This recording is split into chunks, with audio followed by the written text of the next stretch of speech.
Got so much stuff. Got so much stuff. 1 for the beat, 2 for the rhyme, 3 for the pop, better hope that it's lime. 4 for the people on the floor going crazy. 5, 6, 7 and the rest gets hazy. 1 for the beat, 2 for the rhyme, 3 for the pop, better hope that it's lime. 4 for the people on the floor going crazy. 5, 6, 7 and the rest I come gets prepared hazy. like mustard. Sick with the rap flu. It's word burglar, you damn right I'm that dude. Hey everyone, welcome to Keeping Up with the Cadassians. Look at you. If only we were recording ahead of time. I know. I literally just threw this on, so we can stop it, or we can continue. Let's continue. Let's Go with go. it. We can only stop if we don't like what the hell we're saying. Yes. Ladies and gentlemen, welcome to Keeping Up with the Cadassians. I'm Nick. This is Rob. This is Joe for the time. This is Joe for the time. And today, after last week's incredible episode with Will Wheaton, Yes. we are here with a very special episode yet again. 2 weeks in a row of very special episodes. Today's special episode, we are continuing our watch through of all the Star Trek movies. Today, we are on Star Trek Trace, The Search for El Spocko. Star Trek 3, The Search for Spock. Did you watch a Spanish dubbed version of this? Si, senor. So we're going to be watching that. And the reason why we're doing this series is because, as you may know, or maybe you don't know because you're newer to this show, when we started this podcast, it was Rob and I initially, and Rob and I are big Trek guys. Like, we love Star Trek. Rob particularly loved Deep Space Nine. Yeah, he does. I'm kind of all over the place. It depends on the day which one I love the most. And then, so we just started the show to review. And then, little did we know we were waiting on the Angel of Joe Oh my to God. join the podcast. God for Joe. No. Oh gosh. And Joe joined the show. He had never seen a single episode or Star Trek movie. Nothing. He was completely devoid of any Trek in his life. But at one point, I did own the entire run of the original series on Blu-ray. Yes, this is true. And who'd you give that to? You. Yep. Oh my god. And I Because owned, you like to collect old school stuff. Yes, right? I had the intention of watching them, and then never happened. Mhm. And then That sounds like you. Yeah, that tracks. Yeah. And then I still own all of the motion pictures on VHS. Yes. Which is Okay. how I watched it. Oh, okay. There, awesome. That's pretty cool. I watched it on Paramount myself. Me too. So anyways, we decided to rewatch these because Joe's never seen them. And I think, we're starting with the original movies, but maybe down the road we'll dive in the Next Generation, and that's actually it. I can't wait to see And then the new series. I can't wait to see the Deep Space Nine movie. Right? Dude, it's Well- so good. Well, The 'Cause they best did- movie ever made. Because they did one for almost every with a lot of the series, right? They did one with the Next Generation. they didn't do one with Voyager. They didn't do one with Enterprise. So, Yeah, pretty it was much really... Next Generation. The Next Generation got it because Next Generation was the highest rated syndicated show for quite a few And it years. was hot. When they aired Yeah. the finale of that, like 20 million people tuned in for it. So it was like a big freaking deal. So that's why they did it with Next Generation. Mash thumbs its nose at that. Oh, yeah. Well, yeah. yes. Or those are rookie numbers, Yeah. brother. Yeah, but that's when there was 8 channels. I know. Okay, so what are you going to do? Which, I'm rewatching MASH right now with Are you? Leslie. She watches it at night before she goes to bed. That show would not get made today. No. All that humor in there is like, that's cancel culture right there. All But the it's things weird. they're It's saying. weird because that's not a show that is generally brought up as a show that's offensive or any. It's a pretty well revered My gosh, show. Radar sexually harasses women. Not Radar. Who's the lead character in that? Oh, Radar doesn't sexually. Yeah. harass No, anybody. Radar doesn't. Yeah. Who's Alan Alda? Ellen Alda's character? Hawkeye. Yeah, Hawkeye. He sexually harasses everyone nonstop, particularly the nurse. We're in the first season, who's like engaged, right? She's got a guy overseas, and he'll come up behind her and start massaging and kissing her neck, and he's like, "Hey," and she's like, I'm engaged. You can't do that." And he's like, just like all over her, selling dates for people to date her. Like it's incredible. I'm watching Night Court right now. Oh, Dan yeah. Fielding. Yeah, I've watched through Night Court a few times. Dan Fielding is Dan not Fielding by himself. He is not a 2022 character. No. That's John Larroquette, right? Yep. Yeah. And he won awards for doing that act. Oh, he won 80s awards. Yeah, you could. Yeah, 80s awards are very different from 2000s awards. Like now you get awards for pandering to people. He would be awarded a subpoena. Yeah, he'd get slapped. Too soon. Too soon. Yeah. No, I think. Oh my gosh, I was listening to The Muck the other day, and Hillary went off on a rant about that slap thing. It was freaking hilarious. Yeah. And I shouldn't have laughed at it because she was deadly serious as she was doing it. Because she's like, people are asking me, like, what do I think about the slap? She's like, I don't care. I'm fighting for my life in Florida. Like, we're sinking underground. Like, we're sinking in the water. We got DeSantis doing all these things. And, like, she's, like, ranting and screaming. And she's like, I don't care. Slap everyone. Slap everyone. I don't care. It was pretty joyful. Man, and she was... Ooh, A rant, you say? She was on her game, man. The things she said about Brad Pitt in that episode, very inappropriate. Very inappropriate.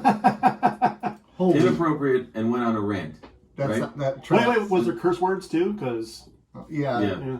She's talking about how she would angry do Mr. Brad Pitt. Oh my god. Yeah. He's no Momoa. He's no Momoa. Well, I don't know. So, anyways, I saw that Jason Momoa took his daughter to a Billie Eilish concert. Oh, really? Yeah, and they were like in the crowd. Like normal people. Yeah, well, kind of. They looked. They were in the VIP. It looked like there was a little space between them, but I mean, yeah, he was in the crowd at Billie Eilish. Thought that was pretty cool. Yeah, it doesn't move him up too much on my list, but it gets there. It's something. There. It's a feather in his cap. It's yeah. I mean, why wouldn't it be? That's a terrible taste. So, anyways, today before the episode had started. We were just randomly talking, and here's the thing about sometimes when we randomly talk, we basically ruin all of our good material before the episode even begins. Oh, before the show, that was gold. We were talking about gold. There was something in very particular we were talking about, and it was this. Yeah. You go to. Yeah. Give it to me. They all won because they toast them. They got a pepper bar. Yeah. Oh my god. So anyways, that commercial came up because we were talking about slogans. How terribly good is that? We were talking about like how creative these ad people can be, and I just pictured this person when they were sitting in their room one day. They were like smoking pot or something. Crystal meth, probably. Crystal meth, and they put like a sock on their hand, and they're like, "So good!" And then all of a sudden they're like, "Oh, I'm a genius," and then they But it worked. Cool. But it worked. We're playing it like. What year was that? That was 2007. Yeah, so 15 years later. Yes. But it got us thinking of like what are the best ad jingles of all time, or the best things. We said we got an app for that, which was Apple. There's an app for that. Give me a break. Oh yeah. Give me a break. Yeah. I'm loving it. I'm loving it. Yeah. 1-888-2300. Empire. Call That's today. local, isn't it? Huh? That's just local, though. I think that is a local hook. I looked up the top 10 advertising jingles of all time, and that's in there. So Really? it's known. Like a good neighbor. Yeah. Who is that? Aaron Rodgers is here. Aaron Rodgers. They're magically delicious. Oh, yeah. Oh, I'm a big kid now. Oh, yeah. They're great. They're great. Or what was the... Yum. Oh, Stuck on Band-Aid. I am stuck on the Band-Aid because the Band-Aid's stuck on me. And Toy Time with Joe. Oh my gosh, Oh, yeah. I love that commercial. Oh. I do remember that commercial. Oh my gosh. And Do then you remember the My Buddy commercial? Yeah. My buddy. Yeah. That thing terrified me. Really? I had one. Dude, it's Chucky. It is Chucky. Yeah. I had that, and I had the My Buddy doll, and I would put it in my closet at bedtime because I was terrified of it. No, you gotta keep your friends close and your enemies closer. Yeah, you gotta man. sleep with That thing was Chucky, man. Look at this thing. That's Chucky. It's Chucky. That's Chucky. I had one. I beat the crap out of it. I would. So when I was younger, I was super into like WWF wrestling. So I would wrestle with it. I would drop elbows off the top of the couch and everything. I beat that thing to senseless. You beat your buddy? I did beat my buddy. I drew like things on it because when I was a little kid, I accidentally caught a little bit of child's play, right? So then I'm like, okay. So then I drew like stitches on its face and everything, and it all mangled and bleeding. What are you doing? I was creating my own trauma. A monster. Yeah. I did. You're like Dr. Frankenstein. I played G.I. Joe. That was pretty much the end of my... Oh, I played G.I. Joe. And Turtles. Mine was I had Turtles, I had Ghostbusters, and I had Legos. That was my house. Legos were for rich people, Nick. I only had a blue tub, and then I had my dad's Legos from when he was the blue one that kind of folded up, had the little door? I had two of those. I have a blue one and a red. I had a blue one and a red one like that, but I had the actual blue tub with the Lego. Oh, okay. Legos weren't for rich people. What's the other one? Mego? No. No, Playmobil. Playmobil was like. Was it? Yeah. Lego was like, you can afford to buy toys. Playmobil was like, you got FU toy money. Yeah. You got that Hulu Live money. Yeah. I had that Lego tub. Okay. Right there. So that's the thing. If you had those Legos, they weren't expensive, right? When they weren't licensed kits, they weren't expensive. You just bought the basic Legos. It's when you bought like they figured that out real quick. Like the Lego Space and like Lego medieval ages and stuff like that. Lego City. Lego City, yeah, they figured it out. Legoland. They almost went bankrupt, and they yeah. Mm-hmm. Now it's better than currency. Oh my gosh, yeah, Lego is massive. So yeah. I think I want to say it was around. I want to say it was kind of around the time that Star Wars. That they got the license for Star Wars. Yeah. They were. I think that really helped them come out, and I think Ninjago really helped them too. Really? I think so. Actually, there was a special I watched on it, and it explained what happened. And now I think it was the Toys That Made Us. Yeah, they were talking about how another company had bought Lego, and then they would just take out loans, and then it ended up screwing over Lego or something like that. So my friend John won the Titanic. Oh wow!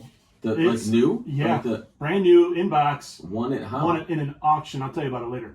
But this thing is. Yeah, I saw it. It's gargantuan. Yeah, it's like USS. It's almost USS flag. Not big, but like in length. It's 6 feet. Is it 6 feet? Yeah. Yeah, it's massive. I have pictures of it. I'll show you on my phone later. But it's 6 feet big. I mean, yeah. 6 feet. 6 feet, yeah. Okay. 6 feet is like what about 6 inches? Is that fairly big? Comparatively, no. Well, let's say you're not. Let's say 6 more inches. Let's say you're in a vacuum. Is 6 big? I don't know. It's 4. It's 4. Okay. Anyway, 4 you should probably be in a vacuum. Yeah, exactly. 4 in a vacuum, you're good. Just don't mention it. Pump. Anyways, so yeah. It was indeed Star Wars that brought them out of bankruptcy. They licensed for Star Wars, and that brought them back. Yep. So that was pretty cool. Yeah. After that was a huge Lego Star Wars was huge, and when I think launched in like 97 or 99, I think is when it launched. Yeah. And then they just licensed everything except for G.I. Joe. But it was if it didn't work, then you wouldn't have. If Lego Star Wars didn't work in 99, you wouldn't have any. You probably wouldn't even have Lego right now, and you definitely wouldn't have all. I mean, all of the licensed product is the licensed division of Lego is significantly greater than their their original. Does anybody buy the original anymore? Honestly, I mean, kids want like Marvel or Batman. Like I mean, I bought for my kids the general box just because I like to build my own mind. I'm not creative enough. No, But the thing with Legos is, how many different times can you release a fire station and make it different? Have you seen some of these fire stations now? Some of them are really cool looking. It's really cool what they're doing. It really depends. With the standard issue like Lego City fire station. Sure, why not? I don't know. Sure. Because they have the more expert level creator where it looks like it almost those looks like city ones are friggin' cool, man. I would want to get the whole city block. I want to build a city. Oh, yeah. Oh, I had those. those. Yeah. He has a couple of I them. have a few of them. They're The Lego Town Square house. Yeah. Yeah. And they the way that you build them, they have the little pins where you can click them together and make like a row or a city block or whatever. That's Can't awesome. wait for one of my kids to move out because that's what I'm gonna do. It's amazing. It's amazing. That's amazing. I want it. I want it so bad. You want that? You want that 4 inches? Oh, Lego had what was it? Lego had a slogan. Did it? Oh Lego. yeah, Zach, he's a Lego maniac. Did Like it? yeah, in like the 90s. I want to say like Zach the Lego maniac. Lego. Did they had the one with the girl playing with the Legos too, and that was a big deal because they were showing that it's not just for boys. But I think for Legos, I think it was like Zach the Lego maniac was the jingle. Man, where'd you pull that out of? Lego. My Lego brain. Yeah. Actually, my brain is actually made of Legos. Yeah, I don't know if either of you knew that.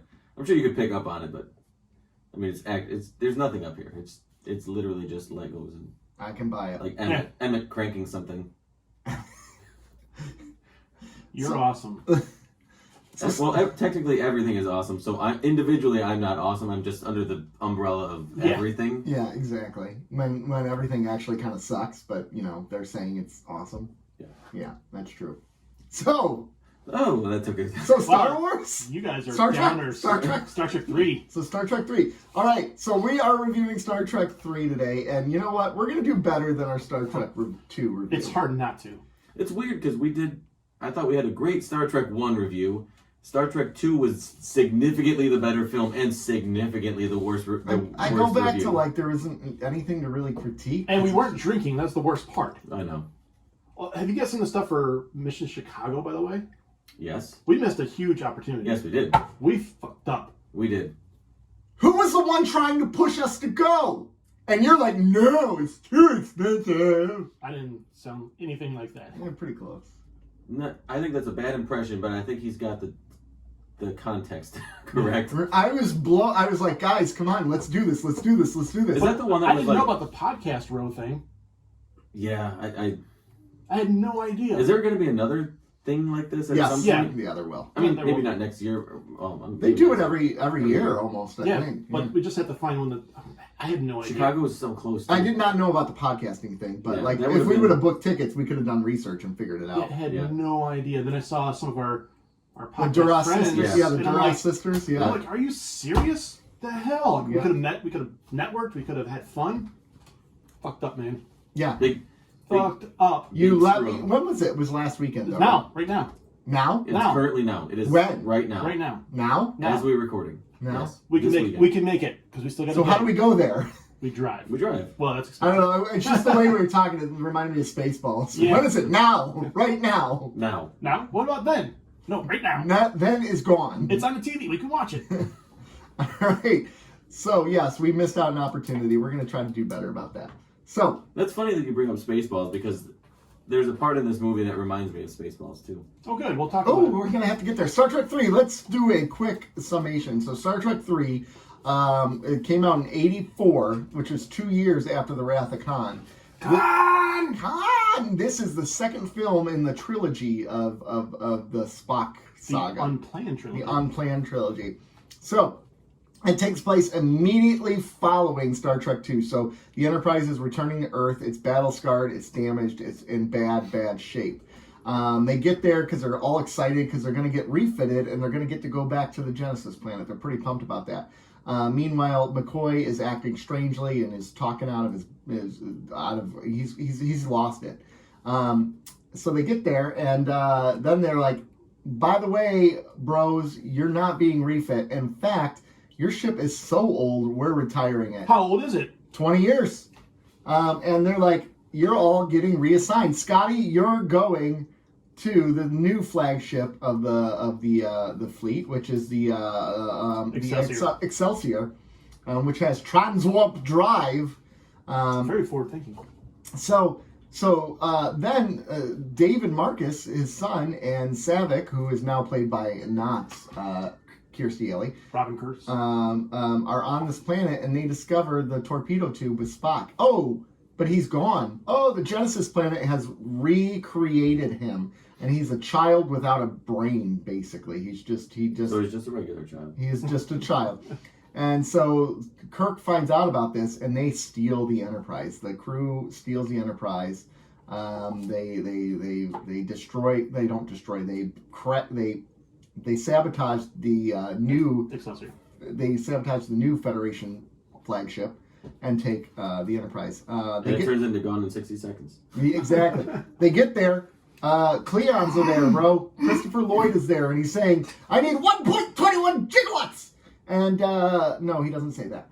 But he destroys the Federation ship that was there, and then basically as Kirk shows up, he kills Kirk's kid. He's like, "There's 3 prisoners to show you how serious I am. I'm killing one," and he's just totally cool about it. He kills them, and then a fight ensues between the 2 ships, and then Kirk surrenders the Enterprise. Oh no, it's terrible. Wait, he doesn't surrender the Enterprise. He sets it for self-destruct. So the Enterprise blows up. They beam down to the planet. They get Spock back. They kill the rest of the Cleons. They go to Vulcan. They reunite Spock with his brain. And it ends with him saying, "Your name is Jim," and blah, blah, blah. Happy ending. So there it is. Definitely not 3 seconds. That was not 30 seconds, but I was okay with that. Yeah, because it's a movie, not a... I get it. It's a movie, and I figured Star Trek 3 is not the most popular Star Trek, so a lot of people don't probably remember it. I got news, man. I love this movie. I was pleasantly surprised because the Star Trek does the odd even thing. Mm-hmm. Yeah. I was warned about that, and then I was pleasantly surprised that this was better than I expected. Good. I will say this film had some major pacing issues. Sure. To it. Major pacing issues, but in actuality, that's a lot of the Star Trek movies until you get to, I think Wrath of Khan had some pacing issues. I agree. At points. Until you get to, I think Star Trek 4 really didn't. Star Trek 4 was pretty solid with pacing issues. 5 had major pacing issues. 5 had issues all around. And 6 was a near perfect film. Yes, I can't wait to get to it. I think 6 is better. I think 6 is better than 2. I agree. Well, I think we've talked about this. Yeah, 6 is my favorite. By far my favorite. Star 6 Trek is movie. incredible. Is that Undiscovered Country? Yes. It's so good. Oh my gosh. The opening of the movie alone is... The score? The score. Okay, so anyways, we're not on Star Trek 6. We're jumping ahead. So, I just want to say that the part in this movie that reminded me of Spaceballs is when they're watching the security footage film. Oh, yes. To see where Spock's Katra. Yeah, exactly. When he does the mind meld. Yeah. And I was like, oh, the security film looks oddly like the movie. Yeah. I mean, they shot it pretty. They placed those cameras pretty well to get them perfectly in frame, and it's amazing how it just cuts. I know. Yeah. Yeah. Who's the editor on the Enterprise? Well, just wait until Star Trek 4 when they're showing the destruction of the Enterprise. It's footage from the movie as well. It's like, how did they get this footage? Yeah. Like, was there just space cameras floating around? It's a simulation. It's a simulation. So there's some really good graphic designers out there. Yeah, exactly. Listen, it's 2022 and everything is on camera. So yeah, if we're in 22, what is it? 2280. Yeah, there's a microbe out there with its phone going, oh shit. Oh yeah, exactly. Got to tape this. Not going to intervene and try to save people. I'm just going to watch it. Oh, Google Maps is out there. There are times during this movie the Horner's score is so good, where it just shines, like when the Enterprise is docking when it gets to the planet, and the theme, how it incorporated 2 and put a new spin on it. I was like, man, this is good. I thought the music that they did for the Cleons was incredible. Yeah. But that's they took that from 1 and kind of adapted it. I like that it was used. I thought it was used well. Like there were points where there was no music. Yeah, like when he was fighting Krug. Yeah. Nothing. And it added tension. Like it was like a less is more situation. It let the scene play out and captivate the viewer on its own merit. Yeah. Mm-hmm. I don't know. I agree. Yeah. So, did you guys hear the sound when David got stabbed? Like, it sounded brutal. It did. Oh my god, we were listening downstairs, and just, ugh. And they didn't show, like, any blood. They didn't show anything. They just showed the guy walk up behind him, and that was basically it. But they were still very effective in conveying how brutal of a murder it was. Yeah, it was just intense. Like that sound, I can hear it now. Or not locked up behind it, but like I know when he what you was meant. down on the ground. Yeah. I liked that this movie. What I did like about this movie is that it took risks. Yeah. The two big risks that it took were David's death. Right, you kill a main character's son. Who has become a pretty main character throughout these films, and then you blow up the Enterprise. You kill the main character. Yeah, and I know that. I mean, the Enterprise was hot garbage in this movie. I mean, it was all destroyed. But it's still the Enterprise, and it's loved at this time by so many people passionately. Yeah. It was a character. It was a character. Yeah, and they killed off. You could argue the main, like the one main character, fairly unceremoniously too. It didn't go down in a grand space battle. No, but I like that it was used. It was strategically. Yeah. So he tricks the Klingons to board it, and then I like the sequence where they're all putting in their codes. It was intense. It was intense. Well, it shows how they were all bought into doing something. Right. That, we're like, this is part of their life, Yep. and they're all willing to sacrifice. Well, plus the look on their face when Kirk said, "Initiate destruct." They all went, "What?" Because they care about that ship too. Like Scotty, Scotty's in love with that ship. Well, yeah, they were all upset about being transferred off of it and it being dry docked, right? Yeah, I mean, 2 films ago, Kirk basically had sex with the ship when he got to see it again. Yeah.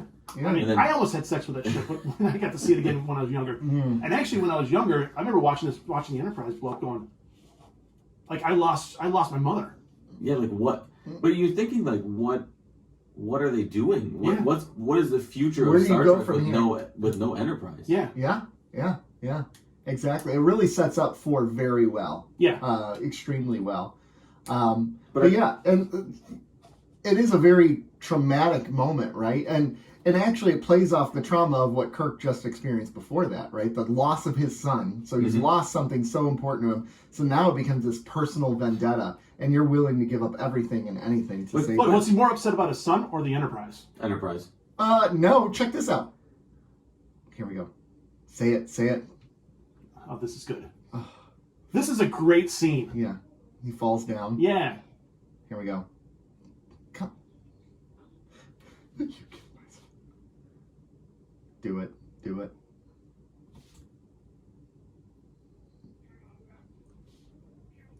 You killed my son.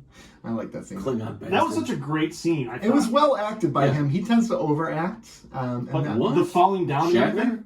You've killed my son. You've killed my son. But like the falling down and everything, it was just it was well executed. It was well executed. Well, and imagine how hard that would be when you're not even on the planet, when this is happening, and you're trying to negotiate with this guy, and all you're doing is all you hear from him is, we're going to kill one of the prisoners to show you how serious we are. And then there's a dramatic pause for a couple minutes, and then Savick comes on and Ben like, yeah, your kid's dead. Because she's a Klingon. And she was just like, David is dead. Damn. Well, she's a Klingon. So she's a Vulcan. Or Vulcan. And half Romulan. So think about, because 3 is an immediate continuation of 2, correct? Which is going to be 4 is going to be an immediate continuation of 3. It's this trilogy, right? Mm-hmm. Think of what Kirk has gone through within the whatever short timeline. And put it in the context that he has always won up until Star Trek 2. So he loses. He won in Star Trek 2. He lost in Star Trek 2. Kirk? Spock? Oh, yeah. So he loses Spock. Spock dies. And then he loses his son. Then he loses his son. And then he loses his first love. Then he loses the Enterprise. Three. Death comes in 3s. Yeah. Yeah. And now, just imagine what is his mental state at this point. Dude, so there's a part in that scene where he falls down and you could tell he's remorse, and then he pulls himself back together and he starts plotting, and I thought you could see that in Shatner's face where he's like, Klingon bastards, and then I swear to you, we're not done here. And he gets this game face on. I'm like, all right, let's roll. And the cool part about this scene too is there's no music. They cut the music out. This is even the death of Spock had music. When Spock comes back, there's music. This is one of the only scenes where there's nothing. So I want to take a little tangent here because we're talking about music and how it being incorporated tells part of the story, but how the lack of music can also help tell the story. So to me, the difference between what is done here and what is done in current films is in modern movies, you're inundated with output. The movie has to output something at all times. Yeah. So if it's not dialogue or action, it's music. Yeah. Or it's something, right? What this movie did well was in very pivotal scenes or very, very important scenes, they allowed the film to just breathe. Yes. And to me, it's similar to what ER did and what Grey's Anatomy does. So what Grey's Anatomy does, they're very similar shows, but Grey's Anatomy is always giving you something, right? There's a music or a song or there's something. There's always something. The viewer doesn't. It's always intense for the viewer. The viewer doesn't get a chance to kind of sit with the emotions of what just happened in that scene. Yeah. There are many episodes of ER where the doctors are just walking back to a room, or there's no music. It's just the sound of the hospital or the character walking or something, and the viewer is just there to sort of process what that scene just happened. Yeah. Or what just happened in that scene. Mm-hmm. And to me, that tells a more compelling story than constantly giving you something, or it's feeding you. Here's a piece of music that is going to make you feel the way that I would like you to feel during this scene. Yeah. Whereas well, it's a good job by a director to notice when to do that too. So to say, all right, I've been hitting with music and action and things going on and building up tension. Right. Cut it because we have this great part where we don't need that. Yeah. And so credit to Leonard Nimoy. Yeah, exactly. Absolutely, credit to him. Yes. Yeah. That's probably why he wasn't on screen so much, because he was directing. Yeah. You can't be in two places at once, right? Well, I mean, Star Trek V, he tries it, and actually, he directs Star Trek 4, and he's in it a lot. No, I'm talking about Shatner. Oh, in Shatner. 5. I was only kidding. Shatner. Yeah, Star Trek 4, he directs a lot. He directs, and he's in it. But but a lot of this is a credit to him. Yeah. It really and his vision for what he wanted in this film. Well, I think this was also a way for them to, again, get Nimoy back in, right? Because part of it was he was done with the character. Yeah. So now it's like, well, we're going to give you creative control. That gets you reinvested again. Yeah. I don't want to do anything. He liked what happened. He liked the outcome of 2. Yeah. And getting him to continue that arc. You give up a little more. It's like in sports. You want, if you're not a great, you're in a position where you want a player to come to your team. Mm-hmm. You're probably willing to give up a little bit more than the average team because that's something that you really covet. Yeah. The only thing that works for these movies in particular, the original series movies, the dialogue and the way the actors intermingle. Well, their relationships, it's natural. Yeah. And it's just so much fun. You can buy their friendship. The word is no. I am therefore going anyway. Yeah, yeah. It's like something I would say. You can buy their love for one another. It's kind of like what we're experiencing with Deep Space Nine now. You can tell these characters love each other.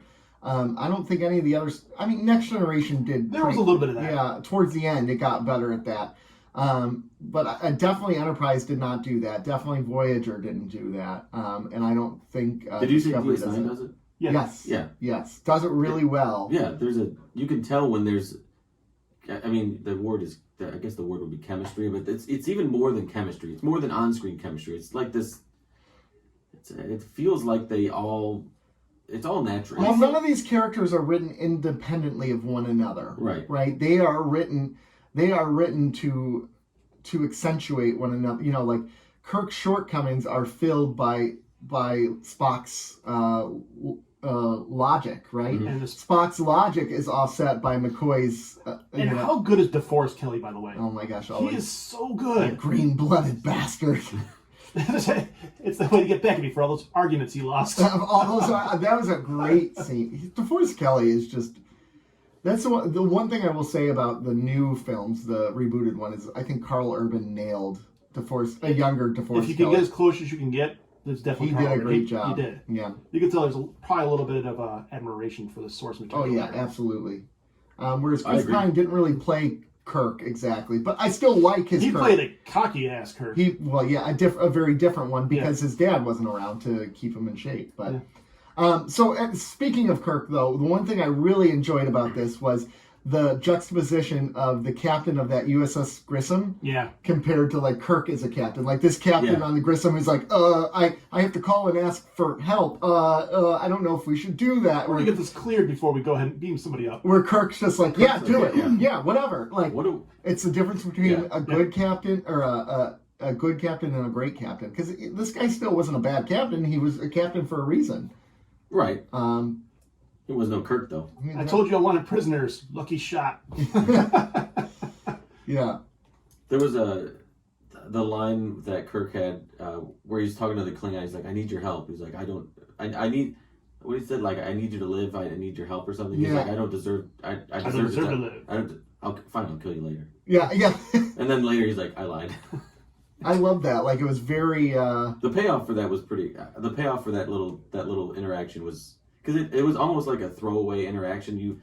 It didn't feel... That interaction didn't feel like there needed to be a payoff. Yeah. Like, it Yeah, sort of resolved itself. Yeah. He's like, fine, I'll kill you later. It was like, okay, well, I need you. But then later you're like, that was... And it's just like a blow-off line. He's just It like, is. Yeah. But then the payoff was so good. It was. It really was. So, speaking of the Klingons, all I know is the Klingons that are in DS9. Yeah. Which are great. I think Martok's the man. He's the best. Yeah. But I thought they were really, really good in this film. They're much more intense. They're less cartoony. I think they're less cartoony, yes. They are less cartoony. I think having them kill David added to... And so coldly. I don't care which one. But it added realism to, like, you know, what they're trying to go, the cold-blooded sort of... Well, right. Well, especially because if you were to watch, like, DS9 or any other ones, you have the mustache-twirling Klingons. I will kill them to show you we are full of honor. And this one is like, I will kill one of your prisoners. Like, it's just it's matter of fact. Very, you said it, cold, right? Like, it just is. No, and the dog. Yeah. Where he's terrified. Feed my dog. Feed him. And the guy's like, ooh. It was an ugly-ass dog. Yeah, it was. Whew, I want that dog. But it smells better than mine. I'm sure it does. Yeah. But so the one critique I have of the Klingons, and this isn't it's not their fault, but I can't buy Christopher Lloyd in 2022 as a Klingon. Oh my gosh, I thought it was so good. He was good, but his voice, because it was Doc Brown. Doc Brown, yes, but this was 1984. We're talking pre Back to the Future. Yeah. So if you're watching this in 84 when it came out, or even sometime soon after that, the idea, his voice doesn't resonate in 1984. No, well, let's see. Let me look at Taxi. A very popular show at the time. I understand, but like going from that character in Taxi to Krug, that's crazy. He was only in comedies before that. Yeah, but that was his first dramatic role. But Christopher Lloyd is Doc Brown. That is the role that defines him. I get that, but I thought he was so lights out in this. It's so intense. He was, but evil. I couldn't not hear Doc Brown when I heard his voice. Marty! And it sort of took away. The Enterprise. It did. It sort of took away from some of the intensity a little bit, but he was so good that he shined through. He shined through that. Man, he was just intense. I see. Yeah. I dug how it was just Christopher Lloyd in the make. Again, my problem with the Klingons a lot of the time is they're over dramatic for the sake of being over dramatic, and I like how he just played it normal. Like, that could have been Kirk in the same situation. He wouldn't have killed the prisoner, but he would have threatened to kill the prisoner, and he wouldn't do it. Get out! Get out of there! Get out! That was a cool scene. Yeah. Get out! Where normal Klingons wouldn't, like our new Klingons wouldn't even have said anything. They wouldn't have cared. They'd go, defeated. You bring dishonor to our house. Well, that could have been through generational too. If you really want to break it down, the honor part of that. If you look at 6 and how almost royalty they were versus where they are in the next generation, and then they get more cartoony in DS9. Earmuffs. Yeah, I just think maybe that's something that happened in time with the Klingons. They kind of lost their way a little bit. Maybe while claiming they didn't. Right. Well, and they were also in a constant state of war Yep. for a long time there. Maybe the Khitomer Accords did the Empire some bad. Maybe it did. Maybe it did. So, but I loved the way they did the Klingons. I like the design of the Klingon ship. Like, the Bird of Prey is terrifying in these ones. Whereas later in the series, like later in Star Trek, the same ship 200 or 100 years later. So I know, but later on, that's where it becomes like it's not scary anymore because they're using adequate. It's like Russia, right? They're using these old tanks. It doesn't matter that you have 1 million of them. They're 90 years old and they're not going to. So work. is this? Forgive me. Is this the first time we're seeing this iteration of a Bird of Prey? Yes. Yeah. Mm-hmm. And I Decloaking too, right? Yep. Yeah, I watched an interview with Leonard Nimoy how he wanted it to look like a literal bird of prey, like a bird prey, like swooping down with the craning neck and the outstretched wings. They nailed it. They did. It's a bad. And especially back then, that was a beautiful looking ship. Yeah, it's still the models in this movie. I'm super impressed with how well the models stand up over time. So here's a touching point. So my daughter was with me when I was watching this, and she was laughing at some of the CGI because when you put the models in 1985 or whatever this was, 84, up against matte planets and everything, it's going to look a little weird at first. Yeah. But I was like, the models are gorgeous. Like they look so much better than CGI. I don't know about better, but they look real. CGI, it's fake. Yeah. Right? Yeah. There's something about like that. The ability to look at the model and be like, I could actually touch that. CGI, Well, maybe it's like the subconscious thing with Tom Cruise doing all the stunts. You feel more invested in the scene because that's actually that guy running across and jumping across crap. Yeah. Jackie Chan, another example of that. Yeah, that's true. So maybe it's a subconscious thing even. But yeah, you could see the details in those models. And it was, especially that one, the ship at the beginning with the chick with the eyes, that they blew up. Mm-hmm. That model, like there's a lot of intricate work there. Yeah. I like practical effects. I think, to me, I think, this might be a sacrilege, but I think that's why the newer trilogy of Star Wars films looked more. I was more invested in them than the prequels. The prequels, because everything in the prequels was computer generated. There was almost, at every turn they decided to go computer generated without practical effects. Well, and you know what? The problem with doing that is not so much that it makes everything look fake behind you. It's you become overly reliant on these backgrounds to carry your film. You become overly reliant on the pizzazz. So then you neglect the story, the script, right? Those things all suffer because of that. Because you're like, well, we got all this window dressing. And I think that's the problem. Like, that's the great thing about the original Star Wars movie. They're, like, basically on a desert planet. Like, they're filming in a desert. And then they're on, like, a small enclosed ship. And then on the Death Star. That's it. Like, there's, like, 3 major areas. And they all basically look the same. So you really have to rely on the dialogue and the story to carry it. So my dad failed early this week as I watched The Suicide Squad with Gavin. And it's a lot of practical effects. The newer one? Yeah. Okay. And you can tell, man. Like, you could tell it looks more quality to me than some of the other Watching movies. the Suicide Squad with throwing caution to the wind there? I was in a good place, and Gavin asked me at the right time. Good on him. I'm like, good on him. Let's go ahead and watch this bad boy. Look. And then I was watching immediately going, oh my God. I started watching the other day. I started watching Jackass, the new Jackass with Eli, Jackass Forever. And the first little bit is like it starts with like a Godzilla attack. There's so much penis in there. And then it zooms out, and it's not Godzilla. It's the Chris guy's like penis, like colored like a Godzilla. Interesting. And so I immediately turned it off, and Eli's like, "Oh, you just scarred me." Look at you two. I wasn't. I can't defend myself. Yeah. I'm like, oh my God. And we got to the dick scene on the beach. Oh, yeah. I was like, God, I suck. All right, but at that point, you're invested. Just roll with it. It was so far into it, I'm like, I guess I got a parent after this. Yeah. Yeah. You just created a lot of work for yourself. Yeah, I was like, oh, man. So let's just sit down and process what we watched. Yeah, so if there were a lot of dicks on the beach, what would you do for peace? Anyways...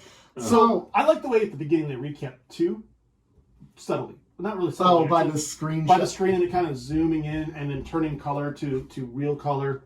Yeah. And then kind of recapping the funeral scene, and then bam, you're in the movie. Mm-hmm. Yeah. I thought it was a nice transition to kind of remind people what happened, because they didn't have streaming back then, or VHS really could buy in a store. So why was Spock's dad looking for his Katra? Because what they implied is... Wouldn't he... Because he gets absorbed in the minds of everyone else, Couldn't right? he have done it earlier? Like, wouldn't he have been at the funeral? Well, he was on the ship. Yeah. On Genesis planet, so no. So yeah, he wasn't there, which is part of the reason why he was pissed off. He's like, dude, you were supposed to bring him back for a funeral, and you didn't. No, they shot his ass. Yeah. Yeah, they're like, get out of the ship. Bye. Bye. Like the t-shirt cannons. Did they already have this idea written before they did Search for Spock? No. No? Okay, because they did a really good job figuring out a way to make that make sense. Yeah. Like how to bring him back. Yeah, that remember scene in Star Trek 2 was added afterwards to give it some kind of, in case they wanted an out. Okay. Okay, so they did that's why kind of know they were going to possibly bring him back. Scene pissed off Nicholas Meyer, the director of this part 2. Because it just, diminishes his sacrifice. Yeah, so, but they didn't know they were necessarily doing Star Trek 3 at the time, or something along those lines, so it was just a just in case. A just in case. Okay. Hedge your bets. Hey, let's see what happens. Yeah. Maybe Lenny's not done with the character. Well, I think that's why, one of the reasons that Savick was brought in case Spock was gone, they could do something with that character. Yeah. That makes sense. Robin Curtis or Christy Alley? It didn't matter either way. I like Robin Curtis. I don't really care either way, honestly. Neither one of them Yeah. spoke to me. That's fair. I mean, they were both cute. They were serviceable in the role. Yeah. I don't think either one of them shined more than the other, though. Okay. But I don't think that's a discredit to either of the actresses. I think it's just what the character was. Yeah. I love stealing the Enterprise scene. Love it. Yeah. It's so much fun. Yeah. And it's so Kirk to be so cocky and pull it off. Well, and Uhura on the transporter room with that cocky, like, And you're at the tail end of your career, but mine's just beginning. And her face when he says that, she's like, she's like resigned now to like.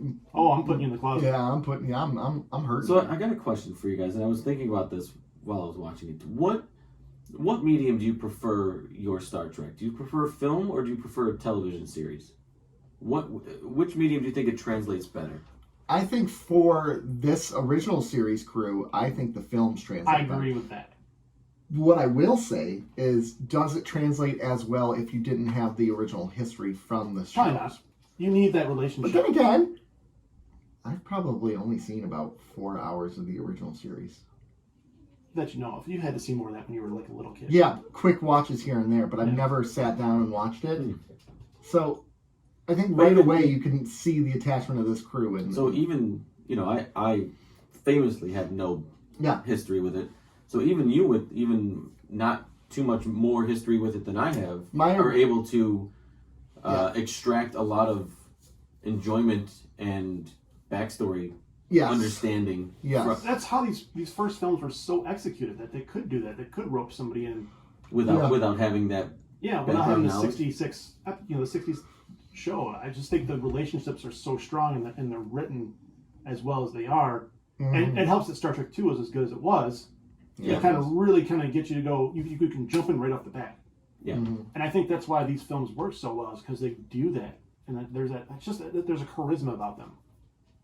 Okay. So you guys are, because I agree. I think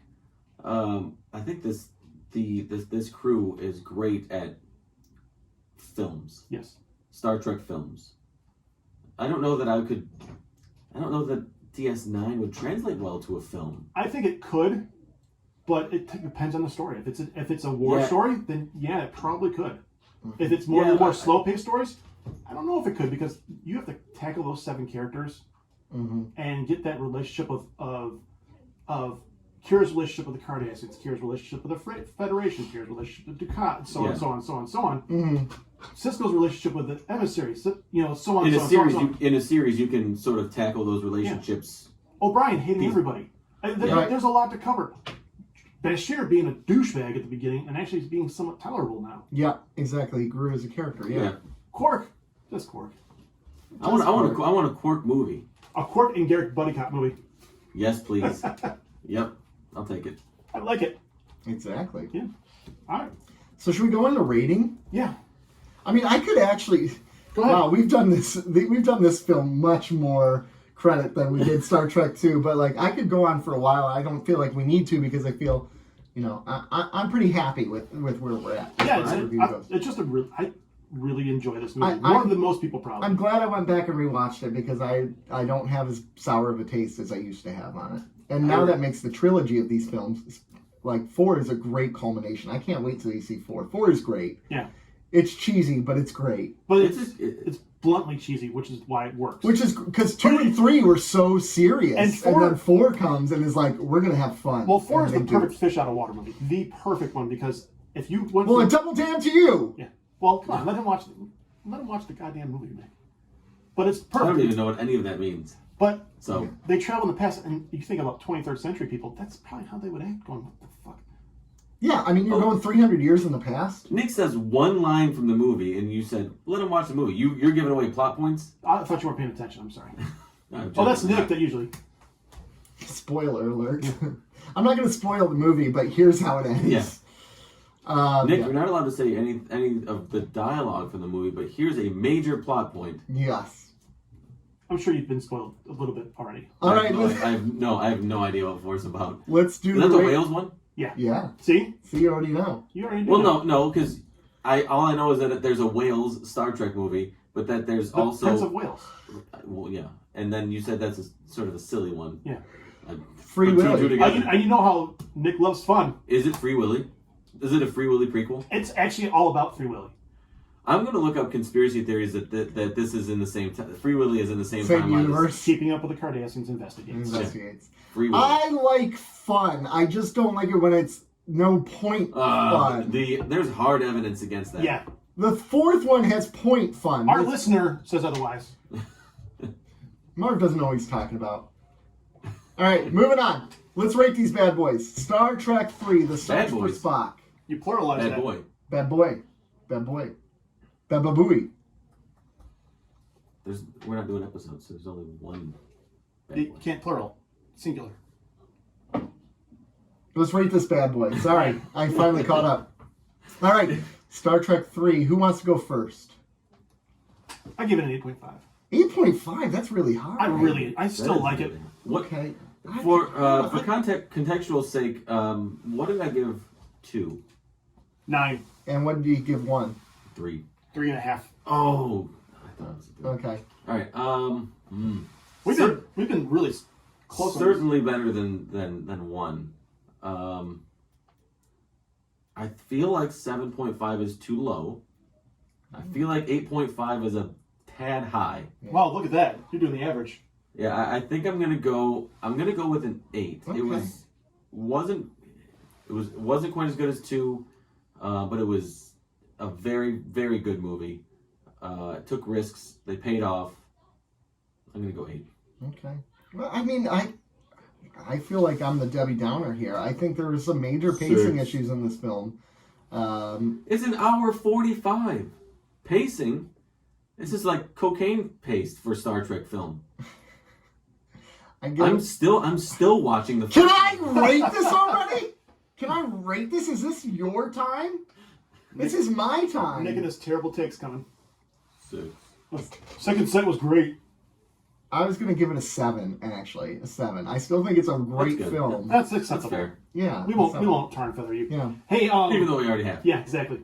Yeah. Hey, have you ever been interested in leaving us a message or something and getting your feedback on the show? We have a phone number We have now. a phone number now. What is that number? It is 734-494-0980. We're going to post that in the on the socials. On the socials. So if you ever have any comments you want to throw on there, maybe we'll play them. Maybe we'll laugh at them. What? Maybe we'll cry. Yeah. We'll never know. Now we're gonna know how many people hate us. That's all of them. Yeah. Now we have an outlet. I know. But yeah, you can find us on Twitter at Cardassianspod. Sure. You can find us on Instagram at 3 weeks in a row. keeping_up_Cardassians. Yep. Maybe. And YouTube. you can find us on YouTube at Cardassianspod. Patreon. Patreon. as well. You can find us on all those places. And don't forget to listen to our interview with Will Wheaton. Will Wheaton is this coming... It No, was last it was week. last week. Yes. Yeah, sorry, we're recording slightly out of order. But yes, listen to that interview. Share it with your friends. Pass it around. There's some great info in there. Pimp us out. Yes. So tell Will you liked it too. Yeah. Tag the shit out of him. tag him and say, Tag we him, listen to your tell him interview. you liked it. We love you. You should go on that show more often. And You should join the show. You should join the show. and order the book. Yeah, oh, absolutely. Absolutely. Still just a geek. Still just a It is a geek. good Amazon, local bookstores, anywhere you can get a book, just order it. Do it. So this King Books to see if they have it. This was Nick. Yeah. This is Rob. This will forever be Joe. Bye. Goodbye. That, See ya.